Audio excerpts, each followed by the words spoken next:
బిందుసారుడి బొమ్మ. బిందుసారుడు పేదరికంలో పుట్టాడు. గొప్పవాడు కావాలని ఆశపడ్డాడు. అందుకని రాత్రింబవళ్ళు కష్టపడి పనిచేసి డబ్బు కూడబెట్టేవాడు. దురలవాట్లను దరిచేరనివ్వకుండా, వృధా ఖర్చులు పెట్టకుండా క్రమశిక్షణ పాటించడంతో కొంతకాలానికి వ్యాపారానికి తగినంత డబ్బు సమకూరింది. బిందుసారుడా పెట్టుబడితో చిన్న ఎత్తున వ్యాపారం ప్రారంభించి అంచెలంచెలుగా ఎదుగుతూ 10 సంవత్సరాల కాలంలో కోటీశ్వరుడయ్యాడు. అప్పటికాయనకు 2 కొడుకులు, 1 కూతురు. ఇప్పుడు బిందుసారుడికి జీవితంలో కోరుకున్న విశ్రాంతి దొరికింది. కూతురికి పెళ్ళై హాయిగా కాపురం చేసుకుంటున్నది. కొడుకులిద్దరూ కూడా పెళ్ళిళ్ళు చేసుకుని వ్యాపార వ్యవహారాలన్నీ సక్రమంగా చూసుకుంటున్నారు. అంతవరకు రాత్రనక పగలనక శ్రమపడిన బిందుసారుడికిప్పుడు ఊరికే కూర్చోవాలంటే బాధగా అనిపించింది. అయితే ఆయనకు వ్యాపారం అంటే విసుగు పుట్టి ఉండడం వల్ల తీరిక సమయంలో లలిత కళలను అభ్యసించాలనుకున్నాడు. కవిత్వం చెప్పాలంటే భాష తగినంతగా రాదు. పాటలు పాడాలంటే గొంతు తిరగదు. ఇక మిగిలిందల్లా బొమ్మలు గీయటం. ఒకనాడు రోజంతా తన గదిలో కూర్చుని రకరకాల బొమ్మలు వేశాడు బిందుసారుడు. ఒక్కటి తృప్తికరంగా లేదు. సాధనమైన పనులు సమకూరు ధరలోన అని భావించి వారం రోజుల పాటు ప్రయత్నించగా చివరకు ఒకరోజు సింహం బొమ్మను గీసి ఎంతో తృప్తిపడ్డాడు. ఆ బొమ్మను చూసుకున్న కొద్దీ ఆయనకు గర్వం, సంతోషం ఉప్పొంగిపోయాయి. తొందరలోనే తను గొప్ప చిత్రకారుడినైపోయినట్లు కలగన్నాడాయన. సింహం బొమ్మ చాలా బాగా నచ్చింది. అయితే తన కళను ఇతరులు మెచ్చుకున్నప్పుడే కదా కళాకారునికి నిజమైన సంతోషం కలిగేది. బిందుసారుడు కూడా తన బొమ్మ మీద అందరి అభిప్రాయాలు సేకరించాలనుకున్నాడు. ముందు నేరుగా ఆ బొమ్మను చూపించి ఎలా ఉంది అని అడగాలనుకున్నాడు. కానీ అంతలోనే అది తగదనిపించింది. అన్ని రోజులు తన గదిలో కూర్చుని తనేం చేస్తున్నది ఎవరికీ తెలియనివ్వలేదు. ఆ కారణంగా ఆయన బొమ్మలు గీస్తున్నట్టు ఎవరికీ తెలియదు. ఇప్పుడు ఈ బొమ్మ చూపిస్తే కొందరు ముఖప్రీతితో మెచ్చుకుంటారు, కొందరు బాధ పెట్టాలని వేళాకోళం చేస్తారు. నిజం తెలియాలంటే ఆ బొమ్మ ఏమిటో ఎవరికీ చెప్పకూడదు. ఇలా ఆలోచించి బిందుసారుడు తన బొమ్మ ఉన్న కాగితాన్ని ఇంటి నడవలో బల్ల మీద పెట్టి అదేమిటో చెప్పిన వారికి 100 వరహాలు బహుమతిగా ఇస్తానన్నాడు. ముందుగా బిందుసారుడి భార్య వచ్చి చూసి, మనవడు గీసిన పిచ్చి గీతలివి అంది. బిందుసారుడి మనసు చివుక్కుమంటున్నా బయటపడలేదు. తర్వాత కొడుకులిద్దరూ వచ్చి చూసి, ఇలాంటి అర్థం లేని వాటి గురించి తల బద్దలు కొట్టుకుంటే వ్యాపారంలో వేలకు వేలు నష్టపోవాలి అని హడావిడిగా వెళ్ళిపోయారు. కొడుకులకు కళాతృష్ణ లేదని నొచ్చుకున్నాడు బిందుసారుడు. అంతలో కోడళ్ళిద్దరూ అటుగా వచ్చారు. పెద్ద కోడలు బల్ల మీద కాగితాన్ని చూసి, ఎవరో ఇందులో ఏదో సందేశాన్ని రాశారు. అక్షరాలు పిచ్చి పిచ్చిగా ఉన్నాయి కాబట్టి ఇది పైశాచిక భాష అయి ఉంటుంది అన్నది.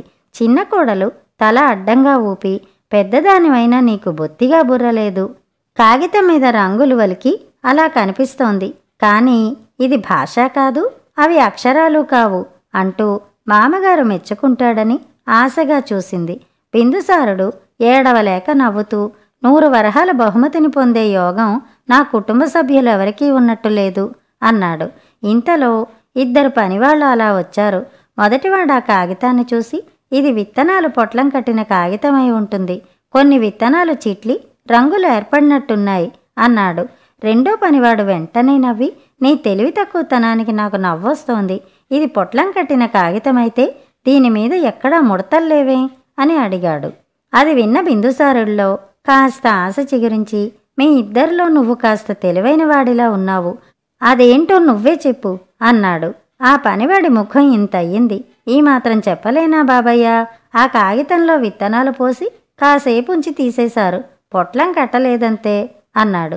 సంతోషించానులే నీ తెలివికి, వెళ్ళి పెరట్లో పనిచూడు అని బిందుసారుడు కసిరి పంపేశాడు వాడిని.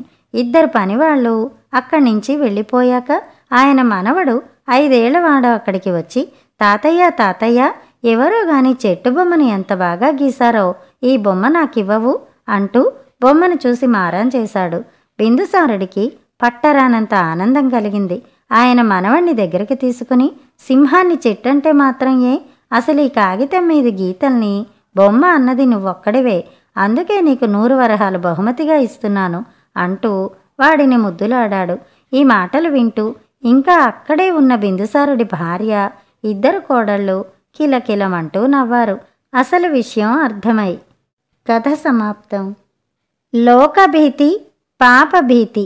శబరవాడి అనే గ్రామంలోని దేవాలయానికి శంకరారాధ్యుడనే బ్రాహ్మణుడు అర్చకుడుగా ఉండేవాడు. ఆయన ఎంతో దైవభక్తిపరుడు. సహజంగా ఊళ్ళో ఆయనకు మంచి గౌరవం ఉండేది. శంకరారాధ్యుడు చీకటితోనే లేచి నదికి స్నానానికి వెళ్ళి అక్కడ ఉన్న కూరమళ్లలో నుంచి తనకు కావలసిన కూరగాయలు కోసుకుని ఇంటికి తీసుకుపోయి భార్యకిచ్చి ఆ తర్వాతనే దేవాలయానికి వెళ్ళేవాడు. ఇలా కూరగాయలు తీసుకోవటం దొంగతనమని ఆయన అనుకోలేదు. తోటవాడు ఆయనకు కావలసిన కూరగాయలు సంతోషంగా ఇస్తాడు. అయితే అంత చీకటితో మళ్లలో ఎవరూ ఉండరు.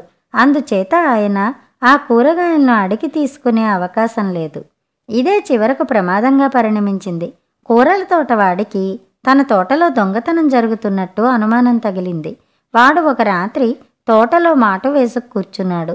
తెల్లవారుజామున శంకరారాధ్యుడు యథాప్రకారం స్నానానికి వచ్చి తోటలోకి అడుగుపెట్టి 4 వంకాయలు కోసుకున్నాడు. కాయలు తెంపుతున్న చప్పుడు తోటవాడికి వినిపించింది. మసక వెలుతుర్లో వాడు పూజారిని గుర్తించక వెనక నుంచి వచ్చి దుడ్డు కర్రతో బలంగా కొట్టాడు. శివ శివ అంటూ పూజారి స్పృహ తప్పి పడిపోయాడు. దెబ్బతిని పారిపోతాడనుకున్న దొంగ అక్కడే కుప్పకూలిపోయేసరికి తోటవాడు ఆశ్చర్యపడి దగ్గరికి వచ్చి చూస్తే దొంగ పూజారేనని తెలిసింది. అంతేకాదు, తాను కొట్టిన దెబ్బకు పూజారి చచ్చిపోయినట్టు కూడా కనిపించాడు. ఆయనలో చలనం లేదు. ముక్కు దగ్గర వేలు పెట్టి చూస్తే శ్వాస కూడా ఆడుతున్నట్టు లేదు. తోటవాడు కొయ్యబారిపోయాడు. పూజారిని దొంగ అనుకోవడమే అపచారం, ఆయన్ను చావగొట్టడం మహాపచారం. ఈ సంగతి ఊళ్ళో తెలిస్తే తనను బతకనివ్వరని ఊహించి తోటవాడు ఆ క్షణంలోనే ఊరు విడిచి పారిపోయాడు. అయితే పూజారి చావలేదు. తోటవాడు కొట్టిన దెబ్బ ఆయన వీపుపైన పడి ప్రాణం దిమ్మరపోయింది. చల్లగాలికి ఆయన క్రమంగా తేరుకున్నాడు. తన పరిసరాలు చూసుకున్నాక ఆయనకు జరిగింది జ్ఞాపకం వచ్చింది. తోటలో కాయలు కోసుకుంటున్నందుకు తన తోటవాడు కాబోలు కొట్టాడు. వాడి జాడ కనిపించటం లేదు. తన దొంగతనం గురించి ఊళ్ళో వాళ్ళందరికీ చెప్పి తనను చూపించటానికి వెళ్ళి ఉంటాడు. పరువుగా బతుకుతున్న తనకు దొంగ అనే పేరు వస్తుంది. ఇక తాను ఊళ్ళో తల ఎత్తుకు తిరగలేడు. సరికదా, తనకు మంచినీళ్లు కూడా పుట్టవు. ఇలా అనుకుని శంకరారాధ్యుడు కూడా గ్రామం విడిచి పరారీ అయిపోయాడు. అప్పటికి తూర్పు తెల్లవారుతోంది. పూజారి భార్య జాము పొద్దెక్కేదాకా భర్త కోసం ఎదురుచూసి ఇరుగు పొరుగు వాళ్లతో చెప్పింది. చీకటితో స్నానానికి వెళ్ళిన పూజారి ఇంకా తిరిగి రాలేదు. దేవాలయానికి తిన్నగా వెళ్ళాడేమోననుకుంటే అక్కడా లేడు. స్నానాల రేవు వద్ద వెతికితే పూజారి ఉపయోగించే చెంబు తోటకు సమీపంలో కనపడింది. అందుచేత ఆయన ప్రమాదవశాత్తు నదిలో కొట్టుకునిపోయి ఉంటాడని గ్రామస్తులు అనుకున్నారు. కానీ ఇంతలో మరొక విషయం బయటపడింది. అదేమిటంటే తోటవాడు ఉదయం నుంచి కనిపించటం లేదు. తోటలో ఒక మూల చెత్తపోగు కాలుతోంది. దాన్ని కుళ్ళగించి చూస్తే కాలిన ఎముకలేవో కనపడ్డాయి. తోటవాడు పూజారిని హత్య చేసి చెత్త కుప్పలో నిప్పు అంటించి ఎక్కడికో పరారీ అయిపోయాడని గ్రామస్తులు నిశ్చయించుకున్నారు. తోటవాడి మీద హత్యానేరం ఆరోపించబడింది. వాణ్ణి పట్టుకునేందుకు రాజభట్లు అంతటా వెతుకుతున్నారు. 1 సంవత్సరం గడిచింది. ఈ లోపుగా తోటవాడు బైరాగి వేషం వేసుకుని చాలా దేశాలు తిరిగాడు.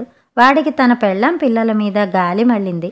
అందుచేత సాహసించి వాడు తన గ్రామానికి వచ్చి ఊరి సత్రంలో చేరి వాళ్ళు వీళ్ళు అనుకునే మాటలను బట్టి తాను పూజారిని హత్య చేసినట్టు, పూజారి శవాన్ని చెత్తకుప్పలో పెట్టి కాల్చినట్టు ఊళ్ళో వాళ్ళు అనుకుంటున్నట్టు తెలుసుకున్నాడు. పూజారి శవాన్ని చూసిన వాళ్ళు లేరు. అంటే పూజారి చావలేదన్నమాట. తాను పారిపోయాక పూజారి లేచి ఎటో వెళ్ళిపోయాడు. పూజారి ఎక్కడ ఏ రూపంలో ఉన్నా పట్టుకోవాలని తోటవాడు నిశ్చయించుకుని ఊరూరు తిరుగుతూ కనిపించిన సన్యాసి నల్ల, బైరాగి నల్ల పరీక్షగా చూడసాగాడు. ఈ లోపల పూజారి కూడా సన్యాసి వేషం ధరించి తీర్థయాత్రలు చేసి చివరకు ఇంటి మీద గాలి మళ్ళీ ఇంటి దారి పట్టాడు. ఒకనాడు ఒక ఊరి సత్రంలో ఇద్దరూ తారసిల్లారు. తోటవాడు పూజారిని సమీపించి, మీ పేరు శంకరారాజ్యులు కాదు, తమరు ఈ మారువేషంలో ఎందుకు తిరుగుతున్నట్టు అని అడిగాడు. పూజారి నిర్ఘాంతపోయి ఆ బైరాగి త్రికాలజ్ఞుడనుకుని, అయ్యా, నేను కూరగాయలు దొంగతనం చేసి తోటవాడి చేత చావు దెబ్బ తిని గౌరవంగా బ్రతికిన చోట దొంగ అనే అప్రతిష్ట తెచ్చుకోవటం ఇష్టం లేక ఇలా దేశ సంచారం చేస్తున్నాను అని చెప్పాడు. అయ్యా, నేనే ఆ తోటవాణ్ణి. తమరని తెలియక కర్ర విసిరాను. ఆ పాపం చేసినందుకు అనుభవిస్తున్నాను. మిమ్మల్ని హత్య చేశానని పుకారు పుట్టింది. మీరు కూరగాయలు దొంగలించారని ఎవరూ అనుకోలేదు. కానీ నా కోసం రాజభట్లు కారాడుతున్నారు. మీరు ప్రాణాలతో గ్రామంలో కనిపిస్తేనే గాని నా మీద నుంచి ఈ ఆరోపణ పోదు. నేను నా భార్య బిడ్డలను చూసుకోవాలని తహతహలాడిపోతున్నాను. పదండి, మన ఊరు పోదాం అన్నాడు తోటవాడు. ఇద్దరి సమస్య తీరిపోయింది. ఇద్దరూ కలిసి గ్రామానికి తిరిగి వచ్చారు. దైవ ప్రేరితంగా తమకిద్దరికీ ఒకేసారి తీర్థయాత్రలు చేయాలనిపించిందని ఆ పని ముగించుకుని తిరిగి వస్తున్నామని వాళ్ళు గ్రామస్తులతో చెప్పారు. గ్రామస్తులు నిజమే కాబోలు అనుకున్నారు. కథలు కంచికి, మనం ఇంటికి.